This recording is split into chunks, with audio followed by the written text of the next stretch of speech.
It was still dawn when I stepped out of the cab and walked towards the entry gate of the Delhi airport. The early morning February air was pleasantly cold. I was traveling to Bangalore to attend a college friend's wedding. It had been 4 years since we graduated from the same college. This wedding was also going to be a reunion of our batchmates. But what I didn't know was that the reunion would begin much ahead of time, right in the queue in front of the airline counter. I was almost sure it was she. Same height, same long hair, same complexion. Curiosity had my eyes glued to her. And then, about 60-odd seconds later, when she turned, she proved me right. My ex-girlfriend stood 2 places ahead of me in that queue. We had never met after the college farewell. We had been together in the last year of my graduation. I had many memorable moments with Anjali. But then, everything changed when I met with an accident in the final year before examinations, after the farewell party. I was unable to properly prepare for my final year exams. Our college was a semester-wise college, and weightage of the final year results were around 80%. I was unable to pass my final year exams, and my life shattered into pieces. Anjali left me after I was discharged from the hospital. Although she had provided me lots of confidence, sympathy, and courage when I was in hospital, but I knew that she would leave me. Anjali belonged to a high-class rich family, and her family was not happy with our relations. Her father and mother never liked me, and they were looking to break our relations somehow. Rich families in India are more concerned about business than studies, and Anjali got admission in the college somehow. Her father was a rich goldsmith of Delhi's Zaveri Bazaar. He had an annual turnover of millions of rupees, and he didn't like her only loving daughter marrying a lower middle-class family boy. It was not enough that I met with an accident, and that too in my final year, when a campus of many multinational companies was being announced by our college. I thought, it's better to leave her on her family's decision, because I thought that nothing is left in my life after the accident. I also left Delhi and started to live in Darjeeling at my uncle's house. I thought that this is a golden chance for me to tell her that I still loved her. She was not being married yet, because I didn't see any of her million on her forehead. I put my right hands on her shoulder. She turned back and was almost surprised to see me in front of her. Oh my God. It's you, Vikas. I can't believe my eyes. I also smiled back and replied, "Yes, it's me, Anjali. Where are you going?" Then, someone from the crowd called her in full voice. Anjali, it's becoming late. Come or we should miss the flight. It was her loving mom, who would have come to see off her for the journey. I didn't try to follow her, since I thought that her mom would turn eyes on me and become angry. But it was an old saying that the whole world tries to conspire when you wish something deep from your heart, and this had already started to happen to me. There was only a single flight, and that was my flight to Bangalore. I was pretty sure that Anjali was also going to attend the big fat wedding of our best friend Arpit. So, I didn't bother too much about that and collected my boarding pass from the counter. Now, it was in my fate that God was providing me this second chance to meet Anjali and convince her that I still love her, like I used to love her in my college days. My interpretations were right, and I saw her, right in front of me, walking towards the same plane that I was going to embark in a few minutes. Then, it was more than a coincidence that Anjali got the seat beside my seat. I was more than thankful to God for providing this opportunity to rekindle my love for Anjali. She smirked when she saw me sitting beside her and asked, Are you also going to Bangalore? To join the reception of Arpit. I sat beside her and thought how to convince her that I still love her. I saw that Anjali was not behaving like how she used to with me earlier when we were together. She was also turning eyes on me like her mother and not willing to talk to me a lot like she would in our college days. I knew that her father would be looking for a re-groom for her, and she might not be interested to stay in touch with a guy who was not a part of her life anymore. Anyway, I still have a soft corner for her in my heart. We didn't talk for around half an hour during the takeoff and initial flight, but then I could not wait and asked her, So, Anjali, how are you? Where you have been since these years and how's your life going? I shot many questions at her at once, and she started to think for a while. Then she expectorated and replied, Vikas, I left the college after you were discharged from your hospital. I didn't complete my graduation because my father thought that an engineering degree would be useless for a girl of a rich class family. Now, he has been looking for a perfect match for me. Anjali was not much interested in talking with me, and I also didn't nudge her too much for talking. We talked about some more common issues, and then she slept. Anjali had become an introvert, and I realized that she was trying to hide something from me. She was not laughing like she used to in her college days.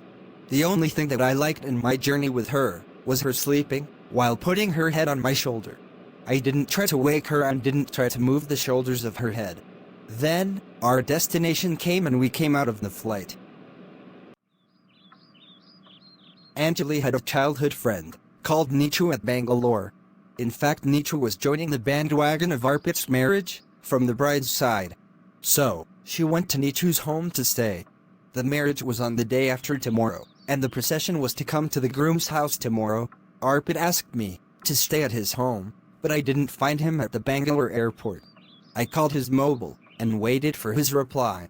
Then suddenly, I saw that same smiling face of Arpit in front of me. He hugged me, and then we went to his house. It was already dusk, and I was exhausted from the long journey to Bangalore, from Darjeeling, via Delhi. Arpit had made all the arrangements for my stay. So, I went to the room arranged for me and took a deep sleep. Next morning, I woke up late at 9:30 a.m., and then Arpit took me shopping for his clothes. I forgot to take the contact number of Anjali. In fact, Anjali was in such a hurry that she refused to give me her mobile number. I also didn't insist on her, since I knew that we would meet at the procession.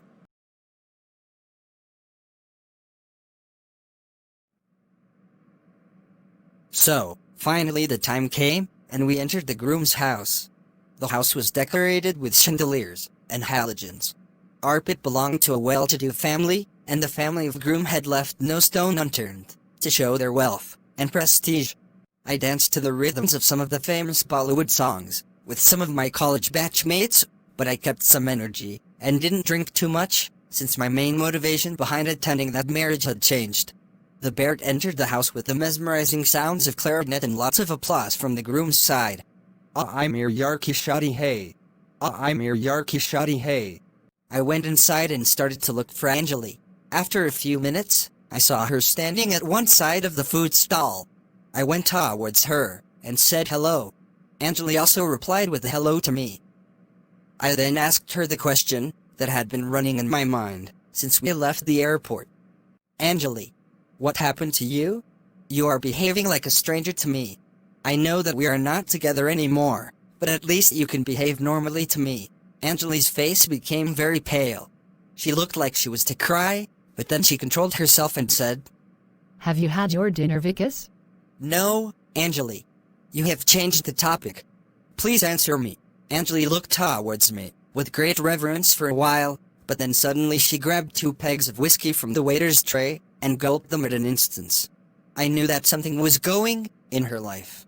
She never drank in her college years when we improvised. What happened, Anjali? Why are you behaving like this? I know that I am not your boyfriend anymore, but at least you can share your problems with me. Tell me what happened? When I held her hands, I saw many scratch marks near her palm. I again begged her to tell me about her problem. Some drops of tears dropped from her eyes, and then she mumbled, Vikas, bring me poison from somewhere. I don't want to live anymore. I was really baffled at her answer. I knew that Anjali was not that kind of girl. Anjali was one of the debonaires of our college. We never saw her crying or weeping. I held her hands more firmly and asked sternly, Anjali, death is not a solution to any problem. You may be sad due to some conundrums in your life, but believe me, Anjali, death is not a solution to your conundrums. So, please tell me in detail of what happened and why you wish to die. Then, Anjali spoke out all her worries to me. Vikas, I left you after you were discharged from the hospital. My father was very annoyed when he knew that I was meeting you at the hospital. Then, he tried to arrange a bride for me many times, but some unusual things would happen, and my marriage broke every time.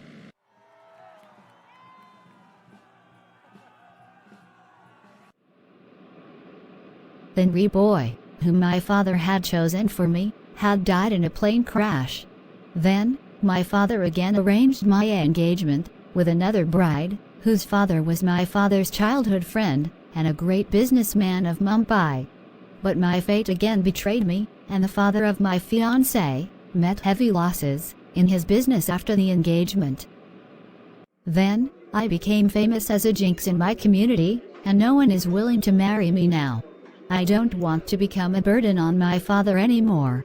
I had decided to run away, and then I saw you at the airport, and understood that you two would be going to attend Arpit's marriage, so I cancelled my plan of either committing a suicide or to run away. I was really shocked when she told me her story, but I knew that I had to give her sympathy and support, like she did to me when I was in the hospital. I tried to stop the tears coming out of my eyes and replied, "So, this was the only matter for which you have taken such a dreadful decision. You call your parents and tell them that you are going to my house and are dealing for a stay. I reserved a morning flight for both of us and leased a car to reach Darjeeling. After 2 days, we reached Darjeeling. My uncle's home was at the corner of a cliff. The scenery of the outer atmosphere was marvelous and scintillating.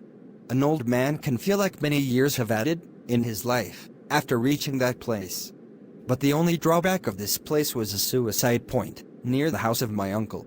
After Anjali took some rest, I took her near the suicide point and said her, Anjali, you want to commit suicide, so here is one of the famous suicide points of India. Here you can die with peace, and I am sure that you will get salvation if you die here." Anjali was really baffled to hear those sentences from my mouth, but then, that gorgeous place attracted her, and she went near the cliff. She utterly lost in those valleys. She started to stare at those gorgeous valleys. I left here for a minute, and then an old-looking man came near her and asked, "My dear child, I knew that you would have come here to commit suicide, and I don't want to disturb you. In case you changed your mind, then my house is near. Would you like to have a coffee with me before you die?"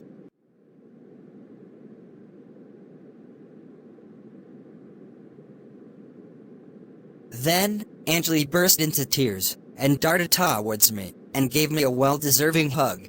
That old man was my uncle. We went to our house, and my uncle prepared a hot coffee for us. I asked Anjali, "So, Anjali, have you changed your plan after having this coffee?" Anjali was a bit abashed, and she smiled at me. Then, she asked my uncle, "Uncle, we didn't come inside before coming here. Then, how did you know that I was thinking to commit a suicide?" Uncle smiled with his half-toothed mouth and replied, "My dear child, I have been doing this since this place was a famous suicide point. If anyone comes here and stand by the cliff, then I know that he is willing to commit suicide. So, I offer him or her coffee before dying. I have saved many lives like this. In fact, the government also awarded me for my efforts." Then, Anjali's face gained the shine, which she had earlier in her college years, and we all took large sips of coffee. So, this was how I rekindled my love in her heart, to let her become my soulmate forever.